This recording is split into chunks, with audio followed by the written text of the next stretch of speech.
All right, cool. Here we are again. Solidarity Fridays. It's Psychedelics today. Kyle Buller and Joe Moore. How you doing today, Kyle? Good, man. How you doing? Good. Keeping it together as much as I can in quarantine times. Yep. Some days are good. Other days you feel like you're going nuts. Yesterday I was so maxed out. I don't know what it was. I think it was probably just not sleeping, but it is crazy. I haven't felt like that in ages. Yeah. So yeah, here we are. Before we get into the meat of this episode, just wanted to let y'all know that we're offering our 8-week Psychedelics Today program called Navigating Psychedelics for Clinicians and Therapists. It's a really great foundations course that will set you up to understand better where you want to go in this psychedelic renaissance, I guess, for lack of a better term. You're going to be seeing more clients that have had more psychedelic experiences than probably you know what to do with. And how do you deal with that ethically, safely, and more. So if you want to really understand your place in this movement going forward, education's a great place to start, and our program is a really great option. So we meet once a week for 8 weeks. All the sessions are recorded, so if you miss a class, you can watch it again later. There's tons of offline material to work through. I don't know, anything you want to add, Kyle? Yeah. I mean, if you're interested, if you're trying to get into this field and, you just need a good foundation of understanding transpersonal and somatic theories and just a good foundation for psychedelic studies and research, definitely check this out. Get ahead of the curve, I guess. If you are working with people, education's super important, and we want you to better serve your clients out there. So whether you're a therapist, clinician, coach, just working with people individually, check it out. psychedeliceducationcenter.com. Yeah, absolutely. And you can find it on psychedelicstoday.com too if you get lost. So let's get moving. So first article we wanted to talk about was MAPS getting some really interesting press regarding statistical significance. Let's see. Title here of the press release: Interim analysis shows at least 90% chance of statistically significant difference in PTSD symptoms after MDMA-assisted psychotherapy. So MAPS, it looks like they hired a third party to work through their data set, and they suggest that they have a really high chance of getting approved by the FDA. That's essentially what I got from it. Did you find anything else that was interesting in there? Yeah, I think just that increase of 90% or greater was really interesting to see. So that's exciting. Let's see, what do they say here? The analysis, which was conducted by an independent data monitoring committee, which reviewed the results from the first 60 out of 100 participants. The analysis revealed 90% or greater probability that the trial will detect statistically significant results when all participants have been treated, and that the trial will not require additional participants beyond the first 100.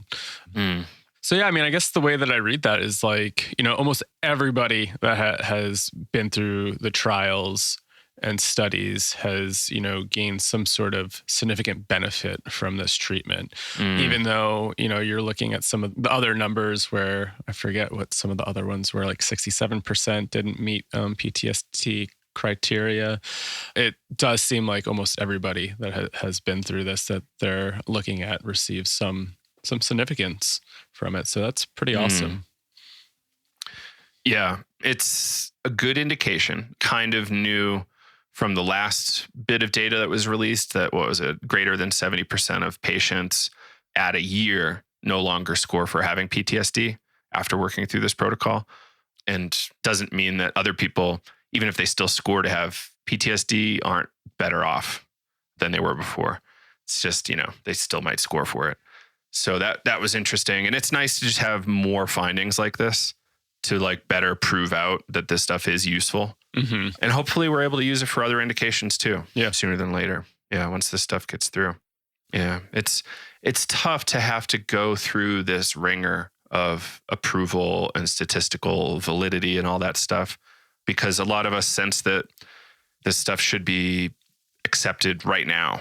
But, that's just how drug development works in the West. If we had $3 billion to throw at this, we could have done it in 2 years, but we don't have that. Right. Because we're not a capital-backed pharma company. Yeah, and just thinking about drug development, not to get too political here, but just even thinking about vaccines, like, it's Totally. just this idea that we're going to possibly get one out this year. And then I think about all the psychedelic research and even just regular drug development takes years and years to develop, to go through all these trials. It's kind of mind-boggling where you have something that's relatively safe, but something. Yeah, what's going on there, right? That's a curious statement. Like, I think what we're seeing is panic based on the economy. Apparently, the economy works just fine with the amount of PTSD and mental health issues we've got. Apparently, the economy is doing great with that. But when people are dying and businesses get shut down, people panic. And I think there's political pressure from the top at the FDA saying, no, we need this now so that people feel safe and start doing what they do again, living, consuming, learning, whatever. Yeah. Or working even, it's tough. Yeah. But we're getting there, which is exciting. And so we just got to keep moving forward, and hopefully MAPS can continue their awesome work and, get this FDA approval, which would be awesome. Yeah. So the next one, this article from Vice that I just worked through, title here, Therapists Are Unprepared to Talk About People Taking Psychedelics.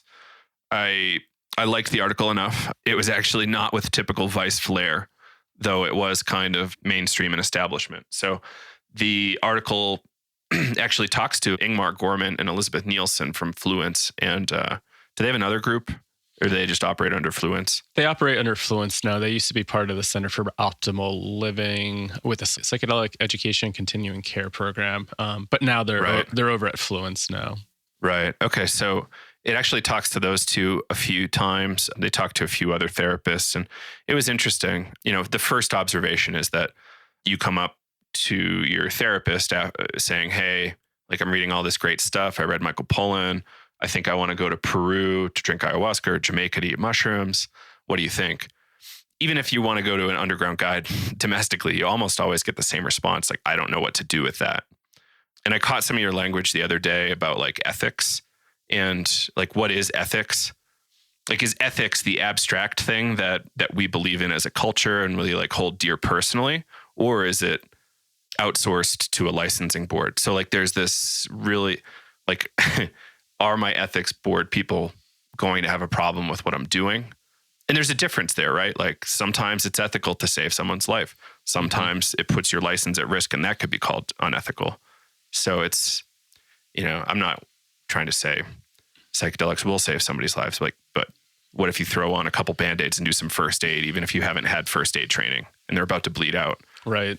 Like, save them a little bit before the ambulance comes to the best of your ability. Yeah. So like that kind of deal.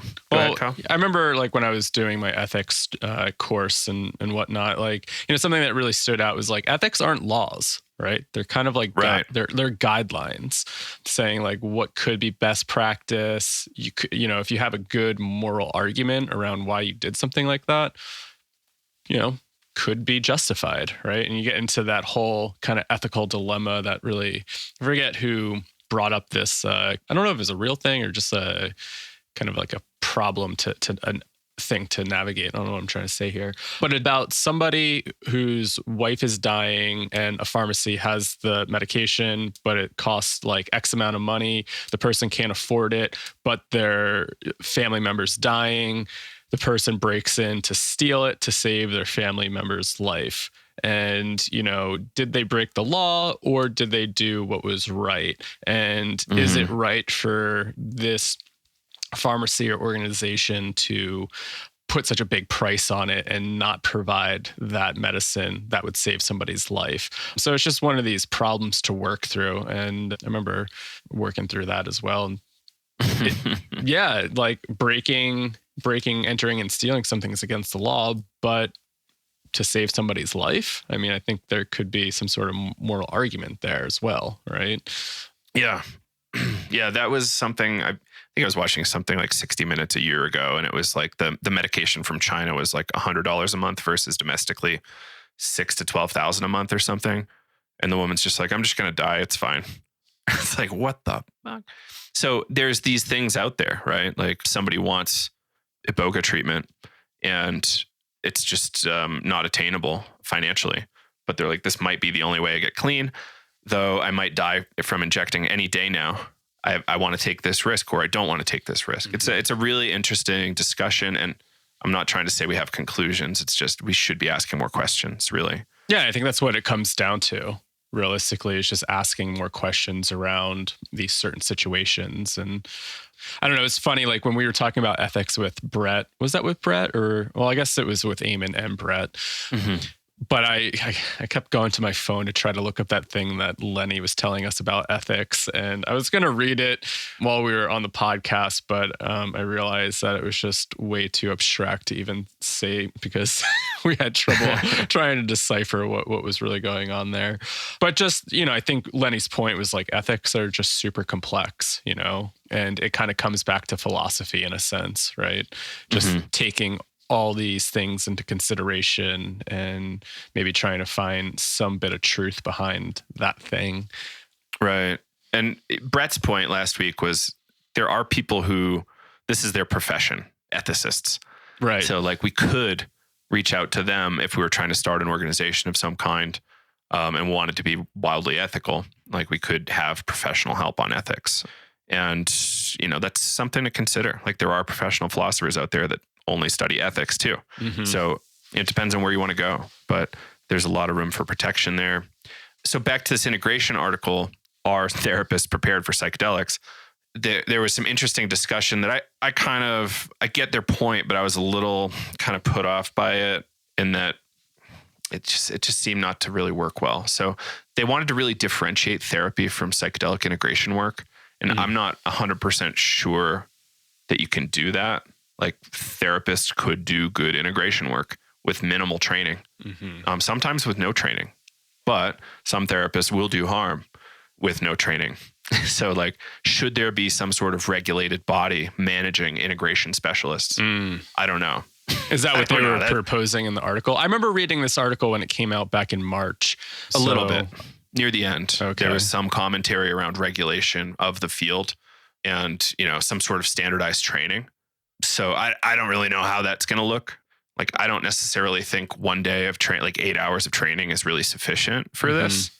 So it's like some sort of organization coming out and saying like, this is the training you need before you can do psychedelic integration work. And psychedelic integration work can't get billed to insurance as a therapist, even if you say I'm here for anxiety or whatever, like that's kind of crazy. And yeah, there's just a lot of different issues there. And like, what if there was a national or international body certifying psychedelic integration therapists and that was recognized at the, state or national level? Right. Like I think there's something weird there. I just don't exactly know how to really pin that down. So it's something we're going to have to figure out. Like, I don't work in the field. Like, you've got more access to the field than I do, Kyle, but I don't know. Do you have any sense of how that might shake or might look, if it's appropriate, or any problems with it even? Right. Well, I mean, I guess if you look at any sort of organization that's trying to somewhat create guidelines or ethics around a certain field, I mean, if you look at any organization, that's what they've done, right? I mean, if you even take the counseling field, for example, I mean, whenever I think about professional organizations, it's people that come together that are just trying to regulate a field to, help exclude bad actors, to help, just really make it a safer, quote unquote, field. Obviously things slip through, but I could see down the line, people coming together to try to regulate that, right? I mean, I think that always happens. I mean, you think about any field, right? There's always some sort of regulating board or organization that's trying to put boundaries around whatever you're trying to do. And to some extent, maybe that's great. Other times it comes down to the whole gatekeeping thing, right? Like, it's great to be able to create educational containers and train people for understanding this stuff to really be within a scope of practice. And then at the other side of the coin is some of these things are very expensive, and can people really afford that all the time? I just even thinking about graduate school and just professional fields in general, I always think like, how many healers out there are healers that do really great work, but maybe they couldn't take out loans or weren't in the position to go back to graduate school to get a master's level education and to go down the credentialing path. But then on the flip side, you look at the coaching field, that's completely unregulated and anybody can really call themselves a coach. And, there's a lot of stuff out there that's like, whoa. So it's this weird thing, right? Of trying to put boundaries around something, but also I see the benefit in that, but then also seeing the cons of that as well. And moving forward, I don't know. And, just this idea of like psychedelic integration versus like therapy that you just brought up a little bit earlier. This is something that came up in our master class in our Navigating Psychedelics course with Rose Jade. Yeah. And, she made a comment of, psychotherapists have been providing integration work for years, just haven't been calling it integration, right? Somebody might be coming in with a trauma and experience, and a therapist is helping them try to really make sense of it, ground that experience, and work through it. And I see that argument. And then on the other side, I also see the marketing side of things, of being able to say, this is what I do, this is what I specialize in. You're starting to maybe attract clients or people that want to work within that specific niche, finding those clients that you want to work with. And so being able to use that language can be really helpful, but also, it's like sometimes people are already doing this work. But, I don't know. What do you think about this? Because it's funny, right? We have an education training program, and I believe it is important for people that are trying to do this work to have a good basis of, just theories, what's going on in the research, so that they can make their best informed decisions here as well. I have I think people should try to do their best to offer the best service possible.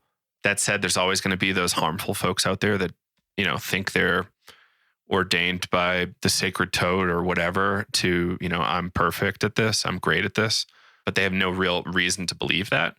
So those are the people I think could be the most harmful. But that said, I don't necessarily want to put up gates to stop people from trying to do this good work with people. I see how there could be some legal issues, but I also see that people could be doing this work from a harm reduction approach too. Say like, oh, my client uses drugs, I want them to perhaps be more careful. Like, how do we get them to be safer? We see it with heroin. Like, let's start with not sharing needles and doing some drug testing, and and having naloxone on hand. Like, those are pretty easy wins in the heroin community, heroin user world. And if we come to the psychedelic world, maybe start small. Like, maybe do less, use it less frequently, smaller doses. If things are coming up that are disturbing the person and getting them to some sort of dysregulated state, it's tricky. I don't want to get people to stop doing this unless they have training. And people have been doing this for a long time.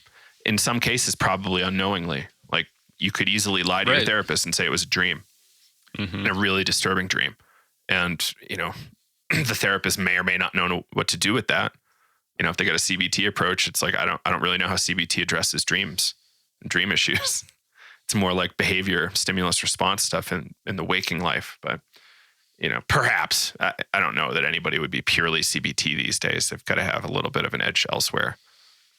But it's a tricky discussion. I think it's one that needs to be addressed carefully. I just hate to see another organization say, no, you can't do this. Right. And that's what I want to get ahead of. Like, how do we, we're not a community, but we're a culture. Like, how does this culture kind of step up and say, like, we don't necessarily want the feds coming in or state government coming in to say, no, you can't do this kind of therapy unless you go to generic training corp to get this weekend training or day-long training or whatever. Right. Like, you need to do 4 CEUs a year on this topic to maintain your license. It's like, I already have a philosophical disposition to not like licensure, but I understand that there's reasons to have it there. Right. It's just a tricky debate, right? Like, in the accounting world, if you go to an accountant that's not a CPA, they can be a lot more flexible than a CPA can. You know, IRS, I hope you're not listening, block your ears. But yeah, there's something there. Like there, and you know, a therapist who's not licensed can do things that a licensed therapist can't, or at least might feel less agitated about doing. And if the person thinks it's right, then they might go there. I don't know. It's a really long, tricky conversation, but. Yeah. And there's all these like double sides to everything, right? Like thinking about some of the dangerous players. You know, somebody just posted stuff in our Facebook group about the 5-MeO practitioner that's kicking people while they're down. You know, well, again, I mean, this person was professionally trained in medicine, so he figured he would at least have some sort of, you know, idea of safety. But, you know, so you're thinking about folks that like don't go through that training. They end up doing it in kind of like the underground anyways, and they're harming people. And then, so it like kind of, it's this weird gatekeeping where does it actually protect communities?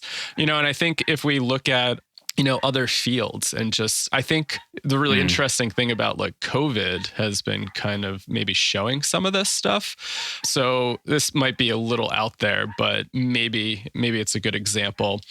You know, you're looking at all these farmers dump meat and milk and produce and stuff like that because processing plants are down, right? Right. And I remember learning in elementary school, middle school about monopolies and how they're illegal. And for some reason, I don't think that really applies now. But you're asking, well, why are they dumping all this milk? Like all the product is there. Well, it's that there's only a few big processing organizations, right? And so you can't have these smaller, or not to say you can't, but there usually aren't these smaller processing plants to deal with things. And so you've kind of centralized everything. And when that goes down, it just completely disrupts everything. So what if people were able to kind of come back to these more local ideas and say, hey, like, can we have more local processing plants, right? Instead of it just being regulated by a few different organizations that really just kind of screw everything. I mean, it's good because they have like, you know, distribution and they're really able to create those systems. But I mean, look at the consequence now where like if this continues to happen and these plants can't really, you know, people keep getting sick, well, what's going to happen to some of these supply chains, right? Versus, you know, the farmer down the road could technically sell some of his meat or milk to maybe a local processing plant, still providing the town without having to ship it all the way out to another state sometimes, and then to come back into the stores. And to some extent, great, those guidelines and that safety probably helps with like, you know, foodborne illness and, you know, just keeping, you know, regulations on that's important. Look at something like the FDA, for example, right? Like all the kind of bad medicine that's happened in the past, and a regulating board came in trying to put restrictions on what can be used, what can't be used, because people have been harmed in the past.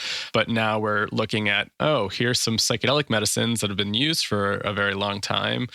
Why is it taking forever to go through this process? You know? Yeah. So I don't know. It's this weird, whenever I think about this stuff, there are always these double-edged swords that I go back to of like, okay, like I can see the benefit of this. I can see, you know, the cons of this. And I think it kind of comes back to like, how do we want to live? Yeah. So that's, you're kind of discussing a permaculture ethic of like, or design principle of like, you know, how do we produce the least amount of waste? And it's like, bring it to your neighbor, or like try to limit it to 5 miles or something. And what looks appropriate in Los Angeles or San Francisco might not be appropriate in Oklahoma or Alabama or whatever. You know, these places are very culturally different. You know, perhaps they want very different regulations and rules and require different types of treatment. So there's a bunch here. It's important to look at. And then I think about licensing with different states, especially for the counseling field, different from every state. You know, if I want to move somewhere, you know, unless I've been, you know, I had that license for like 5+ years. And it's somewhat prohibitive to switch. I mean, some states will like grant reciprocity, but sometimes if you haven't had that establishment, for X amount of years, it might be a little bit harder. You might have to start all over again, right? And so there's a push to want to even nationalize that. And I would love that, now you're starting to see like, I just actually signed a petition about that, of trying to make it more nationally recognized. It's like, COVID doesn't show boundaries, right? Can we show up in the next state to provide counseling and mental health services if you need that, right? Yeah, definitely. Therapists are in a hard position. It's not like being a therapist is wildly lucrative, but there's been all these rules put up that, can be really tricky to navigate and really expensive to navigate too. Like you don't want to live in New Jersey anymore. You've got family somewhere else that doesn't have reciprocity, and someone's sick and you want to be a licensed therapist there so you can be a part-time caretaker and all that. Like that's a big deal. And oh nope, you have no more money anymore, sorry, good luck. Like you gotta go deal with it for 4 months. And wouldn't it be kinder if the industry took care of their own more so than trying to appease insurance companies and whoever else? Yeah, it's a lot there. So the integration article, or Are Therapists Ready? Therapists can get ready. They went through plenty of schooling. They can read a handful of books on this topic and, take a pretty affordable course like ours, or there's plenty of others out there, and get ready for this thing that's happening. I don't necessarily know that you need to get an airplane to do it, but if that's what you want to do, it's cool too. Buy yourself some carbon credits, please, but, go for it. Yeah. I don't know that I have any more to say on this topic. But let's do the drug war. Cool. Yeah, and I hope some of that rant's like not too, confusing, right? These are all really complex things, and just trying to look at all these different sides of the coin, and so. Yeah, totally. So the drug war started a long time ago, and it was, when it started, quite racist. Like William Randolph Hearst started it to like make Mexicans look bad, and to also protect his interest in tree, like large plot of lumber and trees to use for his newspapers. And hemp threatened that. So he kind of like stirred the pot, think like Reefer Madness, and like, black jazz musicians are going to rape all the white women. Like that was kind of the rhetoric going on back then. And it was pretty horrific. And what came next is even more horrific in that it just kept going. And it was used in the Vietnam War time frame to just disempower civil rights leaders and groups like the Black Panthers and hippies, who were not necessarily in support of the Vietnam War. And, perhaps there was some bad stuff happening here and there, but these drugs were new to the scene, really. Like, you just throw acid on the 1950s culture, some weird stuff's going to happen. But it perpetuated into this thing where so many people are in prison and being killed worldwide for drug offenses, nonviolent offenses. Like, when I think of prison, I think of a rapist or an armed robbery at a bank or something.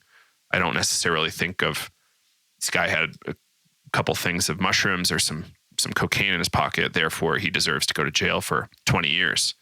There seems to be minimal cost-benefit analysis happening. It seems like this is just like an entrenched thing that we need to dig our way out of. The for-profit prisons are holding on really tight. Like Anheuser-Busch is the number one contributor to the anti-cannabis campaign. So they are, like the makers of Budweiser, are keeping people in prison by lobbying to keep cannabis illegal. So like, it's just a really strange thing. Recording with Wade Davis the other day about cocaine in the Amazon, he was saying like pretty much any cocaine user has blood on their hands, because there's been so many millions of people murdered as part of this illicit cocaine trade. I prefer not to blame people. Like when I think climate change, I don't think it's not your fault, Kyle, or my fault. It's like, this is a really big structural thing that was set up a long time ago and disempowers people. Mm-hmm. And, people are kind of victims of circumstance in a lot of cases, though we have agency. Like I can't solve climate change for the planet. I can't personally solve the drug war, but, even if I'm a cocaine user, like I'm not immediately responsible. It's really like policy and like saying this should be illegal and we should put people in jail, and therefore the price goes up and the sexiness of the thing goes up as it's illegal. You know, taboo breeds desire. And people should understand that. The topic of taboo really needs to be looked at by folks. But that's why there's some BBC series in the Caribbean past couple weeks, and it showed how horrific the drug war has impacted places like Dominican Republic, Colombia, and Honduras, and even Jamaica. And they're blaming the appetite of North American drug users or English drug users. And it's, to me, not fair. It's like, no, people at the top chose to implement these laws, and therefore millions of people are dying as a result of the drug war or are incarcerated for many years, if not their whole lives. It's just a horrific thing. And it's only based on abstractions. Like, these laws are not real things. They're just, you know, kind of instructions that law enforcement needs to go at. And as a result, people are escalating with larger and larger guns, bigger money tactics. And it's crippling. Like, if we look at Honduras would be an amazing country if the drug war didn't hit it, or if the, you know, there's a lot of other historical things back there, but largely right now, the drug war is just, you know, they would have so much tourism. Yeah. It's an amazing place. I don't know. Like, that's kind of my rant right now. Like, it seems a little disjointed to me that we're looking at, let's maybe just do cannabis, or let's just do, like, I don't know, peyote and a couple other plants and make those decriminalized, if not legal. And I'm like, you know, you're missing so much. And Carl Hart showing that video of the black dude getting shot by a police officer because he was on PCP. He was walking away from the cop, not even running. And he got shot multiple times in the back. And it's like, what are we doing? Like, I'm paying tax dollars because the IRS will do some bad things to me if I don't. But those tax dollars go right into the funding of this drug war. And it just blows my mind. And I just don't really think it's conscionable that we can support it anymore. At the least, we got to move towards what Portugal's doing. Right. At the least. Right. I don't know. Like, that end of rant for now. I'll let you kind of chime in if there's anything that came up for you there. I mean, I've been, you know, kind of I think we've all kind of been battling against the drug war. I mean, you know, when I started to really dig into this stuff, I don't know, when I was around like 17 or 18, like, I could not wrap my mind around why we're putting people in prison for this, you know. And when we come back to, like, this idea of psychedelic exceptionalism, that, you know, these molecules and plants are better than, you know, X, Y, and Z. I mean, I think we have to come back to the fundamental thing of humans like to alter their consciousness, and whether that's a dampering or depressing effect, a speedy effect, or, you know, this other effect where it puts you in these transpersonal realms, who's to say which is bad, you know, because I think they possibly all have their potential benefits, right? I mean, we look at ADD and ADHD medications, right? Used in the right context, lots of people find benefit in it. You know, people self-medicate with certain depressants. Sure, maybe it could be done in a safer way, a safer context where they're not abusing it. But, you know, being able to use these things, I think it's in human nature to want to alter our consciousness. And just thinking about, all kind of the bloodshed, the money that goes into this, the corruption, how countries get corrupted by it. And I mean, I don't know, this might be a little bit off and I'm not 100% sure. You know, I just remember reading articles back in the day about, you know, those little tiny chips in the cell phones. And you have all these slaves or young African men and women and boys and children and girls, like, you know, part of that. And, you know, you're saying, oh, should we blame the cocaine user? And then, you know, my mind automatically went back to these things, right? I mean, that could be the same critique of thinking about what's happening in these poorer countries where we're taking, you know, rare earth minerals out of And that, I think that kind of comes back to the drug trade as well, right? And so, yeah, I mean, that could be used as the same type of analogy. It's like, the phone's no different than cocaine in a sense, if we're thinking about like economic impact, right? It's like, here's something that we can extract out of poorer countries, and those people are going to say yes to that because they're trying to make a living and to survive, right? And so they're going to follow through with that. It was actually really interesting. I had a friend, and well, I guess I'm not releasing any information, but I guess some of their work was a little confidential back 10 plus years ago. But they were trying to go down to Peru and maybe Colombia too, I forget, but South America. And they were trying to give farmers a new crop to produce. And so they were coming up with a new way to create fuel, I believe, out of rice. I think that's what it was.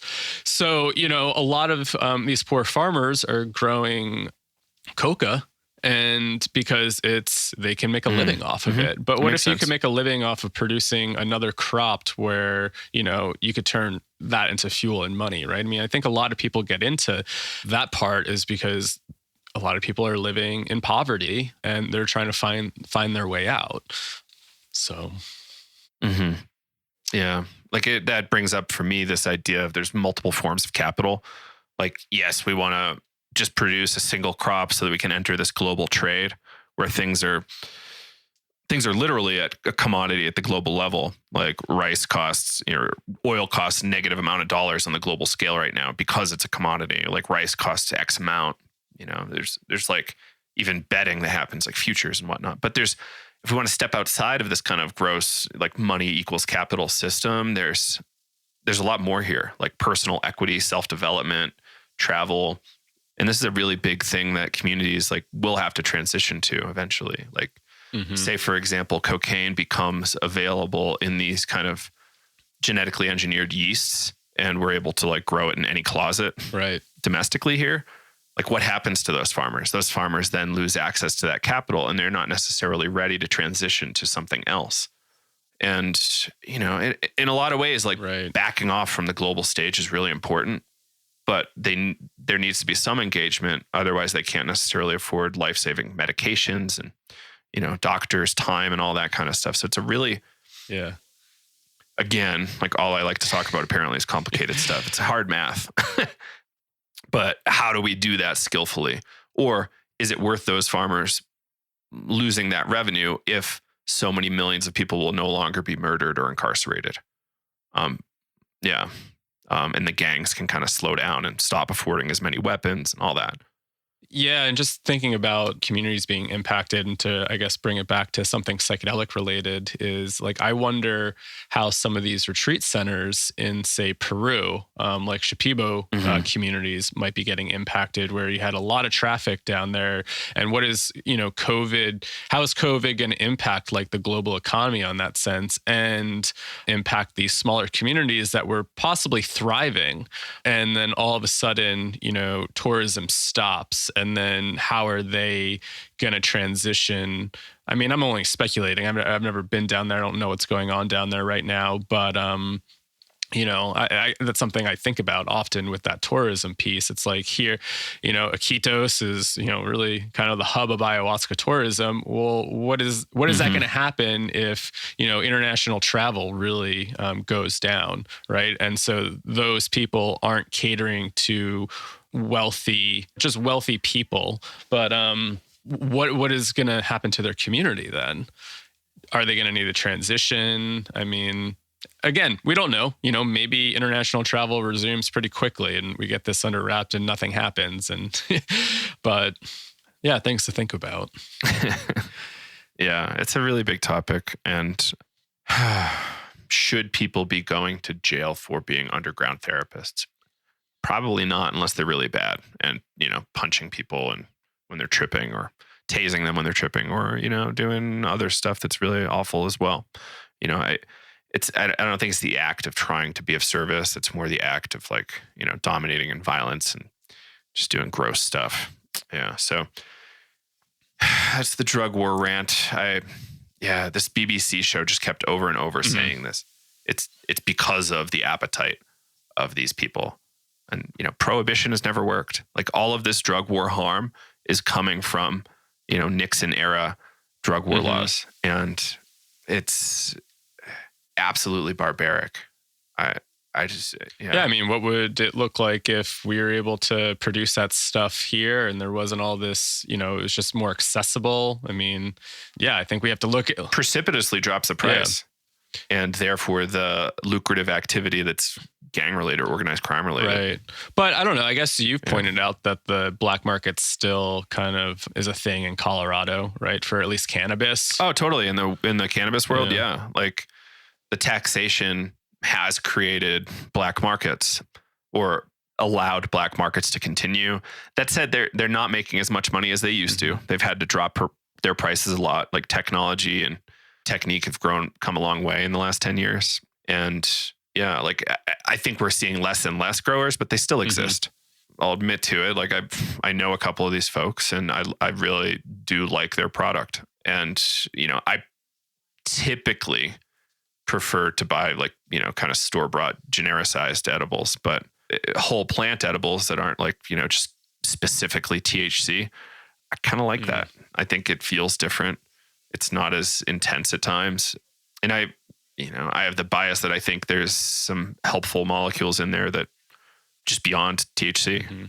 And, this whole idea of our endocannabinoid system is a whole nother topic. But the black markets will always exist if there's taxation and ways to cut corners. Like if you look at the ATF, like Alcohol, Tobacco, Firearms Federal Organization, like AT, like that's the first two things they go after. And why alcohol and tobacco? Because people are smuggling it through state lines and skipping taxation. Right.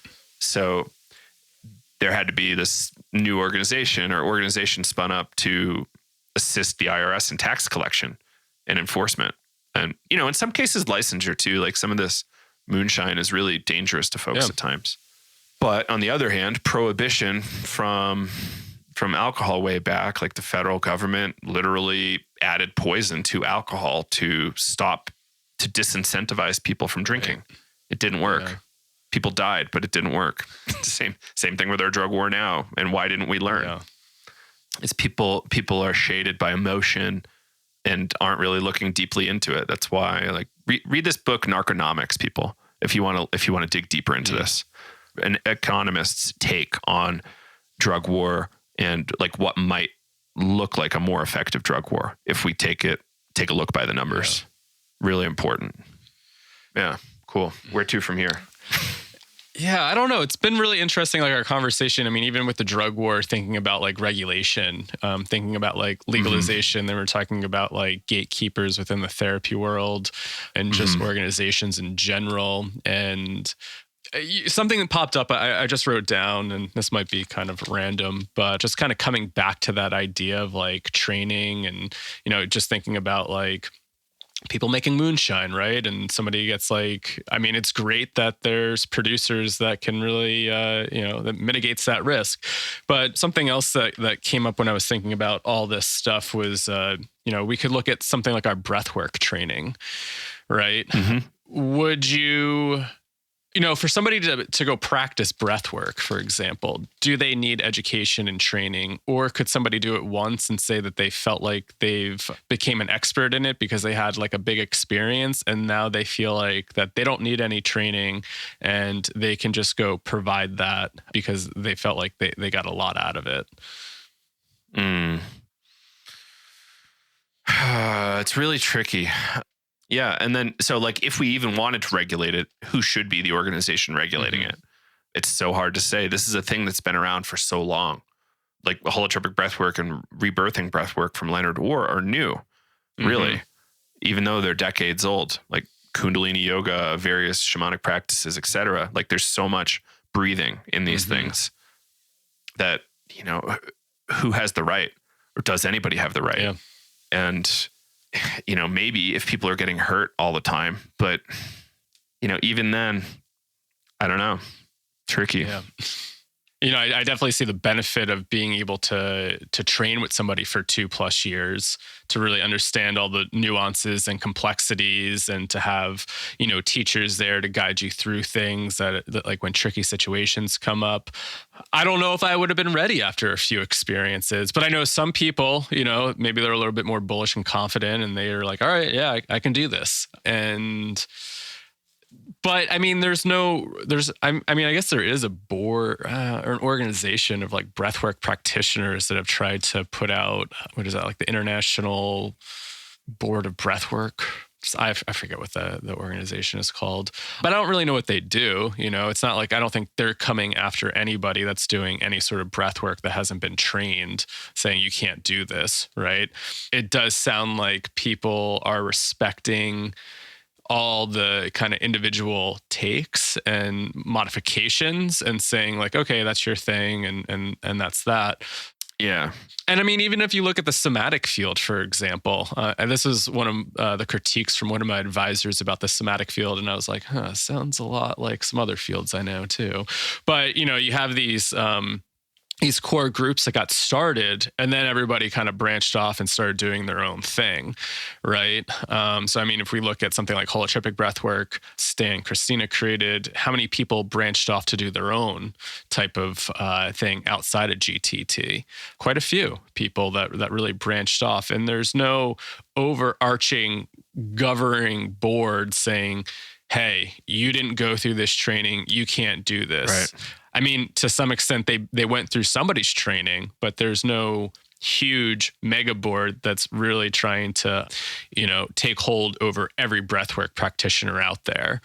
So maybe that's it, just really respecting some of these smaller individual things. Yeah. So, yeah, treading carefully, trying to have integrity in what you're offering people, and safety. Like, are we acting with integrity if we're not bringing as much safety as we can to the table? Valid question. Like, is something I'm struggling with, and you and I have talked about this regarding our breath work, like, is it ethical, or are we acting with integrity if we're doing breath work before we have a better grip, breath work in group settings, before we have a better grip on this COVID thing? Or what is it, or what risks are there? And are people informed about these risks? Like, people should know that there's coughing, sometimes vomiting, and you're in an enclosed space. And if this disease is super contagious, then yeah, like, perhaps that's not okay. And it's not that it's necessarily them at risk, but all the old folks in their lives. So doing that kind of group work might not be okay for a while. And, if people are doing that kind of work, like, I hope they're asking themselves this question and not saying, well, the spirits that overlook the breath work we do will protect everybody from it. Because there are those people that will say that. And there's people that will say the same thing with ayahuasca. Like, Mama Ayahuasca won't let anyone be harmed. And it's not true. Right. Ayahuasca, plenty of people have died under the influence of ayahuasca and been harmed by ayahuasca. So it's just not true. And unfortunately, it's there's a religious element here that's hard to separate from science, and or hard to bring back into the fold of science to say, no, this is how viruses work, and this is how safety works. I go back to that situation with the manic person we know about, who like just mushrooms once and then like got really hurt like a couple times in a row, and probably would have ended up dying if it wasn't for intervention. And it's like, good Lord, like, what? So you're going to say mushrooms are the safest thing on the planet? Well, they are a very safe drug, but not for everybody. And at times, the people most at risk are the ones most attracted, because they're so desperate. Yeah. Go listen to James Kent, Final 10. I need to finish that up. Like, I had some real problems with it. I did too, but some of the stories he shared were, definitely interesting, of thinking about the shadow dark side of things, right? And that's the only reason why I say that. I definitely had some issue with some of his verbiage, really kind of saying, some of the psychotic stuff. I was like, Yeah, anytime you have a negative experience, it equals like psychotic experience. I think he was even like just using that, talking about dreams as being like mini psychotic episodes or something like that, where I was like, It makes me think he's just like deeply uncomfortable with the human condition, which, is fair. Like if you had the wrong psychedelic experience or two, like perhaps you're going to be very uncomfortable with the human experience as well for a long time. Unless you get appropriate attention, which, that doesn't necessarily sound like James did. And he's since left the scene, right? Like he was a drug journalist. He started up a new series on his podcast. Okay. Yeah. Okay, good. So he's back at it. I haven't been paying attention. Very long time drug journalist. Yeah. It's been in the scene for a very long time and it's probably seen some things, heard some things. I mean, I think that's really where his final 10 came from. And there are some really interesting stories in there and left me being like, yeah, there's some dark things that happen here.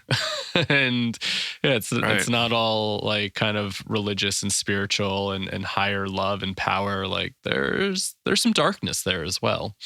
Just as like you're pointing out. Yeah. Right? Like, yeah. But what is that darkness? We chatted with Lenny about that yesterday. It's like, is it just echoes from the past? Does this entity, though non-human, like have agency and power, lives and breathes in some sense and shits? Like living things excrete waste. So if those things exist, like what is that waste? And like exists in that way, like what is that waste? Is it negative stuff happening in our world? I don't know. That's where the transpersonal stuff gets really interesting. Like I tend to think that some entities have some sort of agency, but perhaps it's happening I don't know. There's got to be some really interesting dynamics there. And yeah, that's a whole nother topic. And I think we should get Jorge Ferrer, the transpersonal psychologist, on to talk to him about that. Yeah. I think there might be limits to what he's willing to discuss just because he's a professor. Right. But, like, is the devil alive? Is the devil just Pan from the Greek religion, perverted, once worshipped and now is dead, in that it doesn't have energy going into it anymore? Like I had an occult podcast, so I've thought about this stuff a lot. Like Zeus and Thor, like, were they fed by their worshipers, like energetically speaking? And, what happened when they got hungry? Did they go away? Did they just go to sleep? Anything from the past theoretically can weasel its way into the present. So, maybe that's just how that operates. But I have a tendency to believe that these things can be made to be more powerful. Like in esotericism, there's this concept of an egregore, which is like a group soul that you can kind of create and empower over time. And for some groups, it just exists. Like the Catholic Church probably, if you believe in that kind of thing, probably has one. But yeah, there's a lot here. It's interesting. It's a big yeah, topic. we should, do an episode on that stuff sometime, because it is really interesting to think about, like chatting with Lenny about this idea of like shadow as an abstraction. Like when he first kind of started talking about this, I was a little like irritated, especially kind of, with more of that shamanic stuff. And, just thinking about some of my past experiences of being like, some of that stuff felt like it had a little bit of agency at times, right? And then, sitting with some of like Lenny's philosophical lens for the past few weeks, I'm like, he does have a good point about maybe I gave that thing agency from a past experience that still lives inside of me. And me feeding that I gave it agency, right? Instead of that, having agency over me. But, when I was down at Soltara, like I had an interesting experience about some sort of like parasitic thing that felt very real. And maybe that was a metaphor, for me trying to clear something out of me, right? Was that an actual entity, real? Yeah. Sucking on my life energy? Or was that how I was just, it was a metaphor for me to understand what I was holding on to and some of these things where they were sucking my energy away. And that was the metaphor, and it became actual in my mind that was a parasitic thing attached to me. So I don't know. So I'm thinking about my first ayahuasca experience where the drug came on really strong, and I was the most scared I've ever been in my life and probably ever have been, thinking I was losing my quote unquote eternal soul. That's what I was experiencing at the time. And, experiencing the entity as that was presenting itself as this like multidimensional, very powerful thing that's, beyond the scope of what we can even imagine. And it consuming me and taking me over and, in a sense, killing me because I would no longer have that soul that I thought I, needed at the time. And, after I started throwing up, it all just disappeared and it was fine. Like, I'm like, okay, this is a very different thing. And I kind of have a handle on why it was presenting that way. Like it's just an alien thing. And it was scary because it was so powerful and I hadn't really experienced that before. Yeah. So, in some esoteric magical stuff, I also felt very powerful entities coming up. Same way you might see that in shamanic things. And, what are those things? Like, it would be nice and neat to just believe the way we're told to believe by certain traditions, or like, oh, it's just brains, or, oh, that's just this spiritual community's, belief system. And you tapped into that somehow, that would be pretty awesome if it was that neat and clean, but I tend to think it might be more complex and dirty than that. Yeah, me too. I mean, these are the things that, like, those experiences that I had early on, I mean, they have stuck with me. And these are the things I usually spend my time thinking about, of like reality and what are these things and how have they impacted me? How do I have a relationship with it? And yeah, I mean, it's, I don't know. Right. And I think that's sometimes what we're all trying to figure out here and why it's so hard to know. I can understand the science of it. I can understand the psychological part of it. I can understand, the spiritual side of these things. Like it all exists and it all seems valid. But then when you come down to it, I guess like kind of like what Lenny was saying, like what's the ontological status of all these things here, right? Does it have any? So as he was saying that, it struck me that there needs to be even more nuance than that. Like ontological status to me seems binary. It's like on or off. Right. Yeah. And it's like, well, yeah, like I don't know. I tend to feel like there's a gradient here, but I do think that we need to say like, is it real or is it not real? And then go further to ask even more questions. Like in what way is it real? Is it only to me? Like, should this message I received from Quetzalcoatl be published in every country, in every language? It's like, maybe not. Maybe that message was just for you. Right. And it's only relevant to you.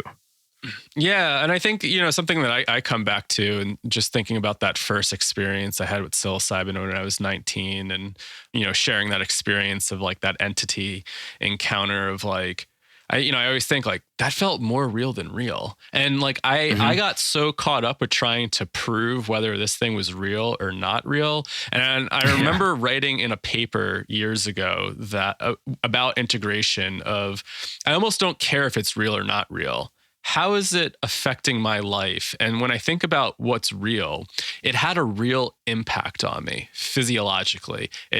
That psychic process, whether it actually exists in time and space or doesn't exist in time and space, had some sort of physiological realness within me that it shook me to the core to make some sort of change. And, my psyche, my mind has had a relationship with that experience for the past few years of how that informs me of showing up. Do I sit there and just like obsess that this is a real thing and I'm going to like do everything to feed it and do this and that? From shamanic perspective, sometimes, you go out, you have a ceremony and you have some offerings. But I guess I come back to this like idea of like process and relationship. Whether these things are real or not, how could you be in relationship with it? And how is it just influencing your relationship to this larger process that we call life, And so for me, thinking about integration and just thinking about the realness of all this, it's like, well, sometimes I'm not so worried about, was that entity a real thing? How has it influenced my life? That feels real. And how can I just keep that going and be in a relationship with whatever these things are to have me show up on a day-to-day and just be?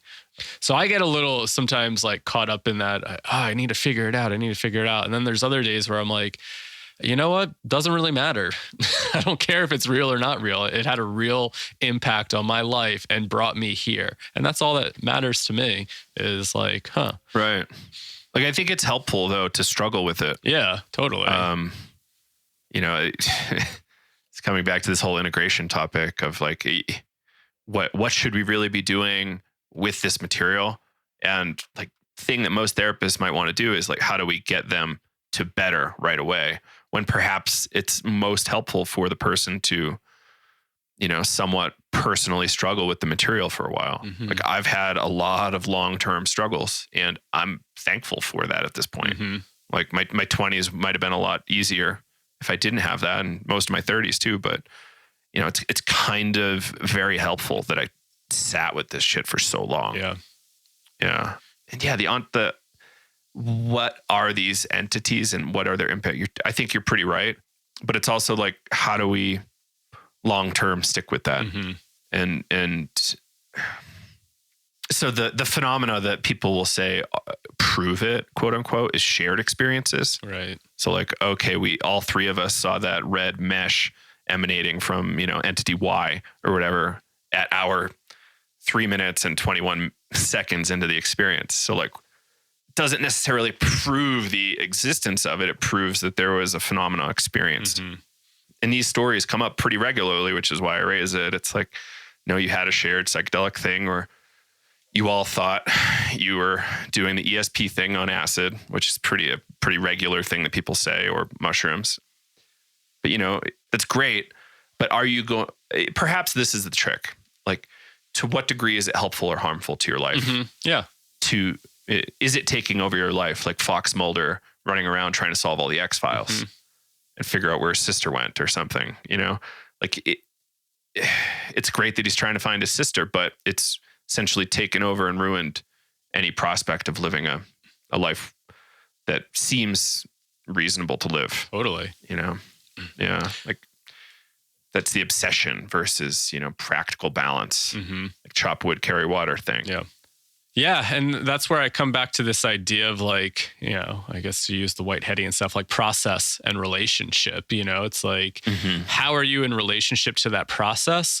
And if it's over consuming you and it is just leads you down a quote unquote, maybe negative or bad path where you're just constantly consumed and you're not living your life, well, then how do we maybe change that relationship to that process, Mm-hmm. right? Because maybe it's not benefiting you. It's like that Terrence McKenna meme that I've shared a while ago. His landlord calls and it's like, "Hey, Terrence, we need to talk." And he's like, "Oh, about like," I forget what the wordage was, but like the self-transforming machine elves in hyperspace. He's like, "No, Terrence, you're 3 months late on rent."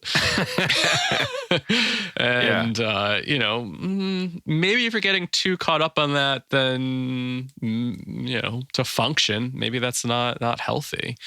And what are you here to do on the world and the planet? Mm-hmm. Like, this is kind of my grounding. Like, why are you here? And what do you want to do? And examining why Mm-hmm. that task as well. Yeah. I want to live like a happy, healthy family life. Cool. Great. Do it. I want to revolutionize electric cars. Yeah, we probably need that too. The atmosphere is kind of important. There's a lot of things here to look at. Yeah. Like, I want to be an astrologer. I want to be the best therapist I can be, or I want to be an okay therapist and, live in Boulder and hang out with hippies. Like, that's great too. Mm-hmm. Like, why not? Yeah. But it's like, are you being true to yourself? Are you turning it inward once in a while? Like, just because, your grandma you saw in your vision told you like you need to be a lawyer. Like, is that really true? Mm-hmm. Like, it might be, but how do you work with that? And that's the real crux of it. Mm-hmm. What life are you working towards? Yeah. And is it the right kind of life to work towards for you? Right. And I like that, just thinking about that and what you said about the struggle. And it's like, do we really need to figure it out? And when you were saying that, I've been digging into James Hillman's works a little bit more. I have the book Dream of the Underworld. But, I sometimes really like Hillman's approach to, depth psychology and this just idea of soul making. And, you just don't figure it out. It's a process, and the soul needs needs to go through these trials and tribulations. They need to like kind of sit in this alchemical process of like going through the dark night of the soul, having some sort of possible spiritual emergence, having this like insight, and, just thinking about how these experiences help us to create our, this soul purpose idea, right? Like, what are we here to do? I remember I was chatting on, I think the Thought Room, and I ended her podcast with like, I always wonder what some of the struggles were with like Stan Grof, James Hillman, Carl Jung, and like all these people I looked up to, because, you just read their work and you just see what their work was. But I always wondered, like, I really am interested in what was going on psychologically in the background. I mean, I think we have a good insight into, Jung with the Red Book, that is a pretty intense piece of work. And then what if they just like never showed up for their process and they didn't like put that out there, maybe, they're like, oh, like I don't need to do this right now. And that's that. And I always think, I'm like, oh, what if like, they decided not to write this book, or they decided not to do this, and man, where the hell would I be if they didn't go through their own like, soul making process? Cause I'm sure, I guess you can read When the Impossible Happens, and Stan probably has like lots of crazy stories of going. Right. But he doesn't really talk about his struggles too much, which is, unique. Sometimes I wish I heard about him, but other times I'm like, okay, it's fine. Like you're demonstrating your purpose here, your task here, like clearly. But though it would be nice to have some insight once in a while, though, maybe we wouldn't be able to relate to it because he was in, once occupied by Nazis and Soviets in his very formative years. So cool. So we're over time, but this has been awesome. Yeah. Thanks. And I think people, like, if they like this kind of, shadowy, dark, and like weird material, our course that Kyle put together called The Shadow Side of Psychedelia is available for donation at psychedeliceducationcenter.com. It's a really, really great course and just super impressed with it. So everybody should check that out. And if you want to further, if you're a professional or you want to work in this field full time, we've got this Navigating Psychedelics for Clinicians and Therapists coming up. Starts July 9. Seats are limited, 40 total students. And yeah, we would just love to have you if you're up for it. We promise to give you as much value as we can. And there's a great amount of pre-recorded material. There's 8 live check-in sessions where we kind of work through the material real time, and a offline group on Slack, and a pretty large community on Facebook to help you, question these things, ask questions, and kind of work things through on your own. And we're in those groups as well. So a lot of real time in person and kind of asynchronous communication as well. So I think that's it. psychedeliceducationcenter.com if you want to learn more about that. And I guess that's it for now. Yeah, sounds good. Thanks for listening. Yeah. Thank you, everybody. Joe and Kyle signing off for Psychedelics today. We'll see you on the next episode.